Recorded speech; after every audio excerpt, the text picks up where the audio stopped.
বংশের বা যে এলাকার মসজিদ সেটার নামে মসজিদ হইতো। এটা নিয়ে আমাদের অনেকে খুব হার্ড লাইনে চলে যায়। যারা মসজিদ করছেন আল্লাহর সন্তুষ্টিটা উদ্দেশ্য হবে, নাম একটা দেয়া দরকার সেজন্য দিলেন।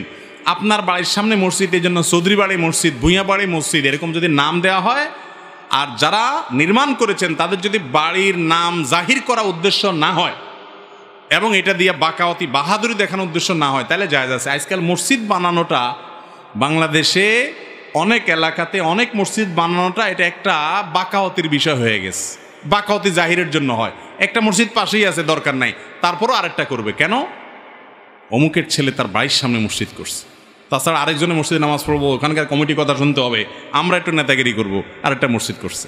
তো এই সমস্ত মসজিদ করলে কি হবে না, এই নিয়তে করলে সওয়াব হবে না। বাকি নামকরণে কোনো ব্যক্তির নামেও মসজিদ হইতে পারে, সাহাবীর নামে হইতে পারে।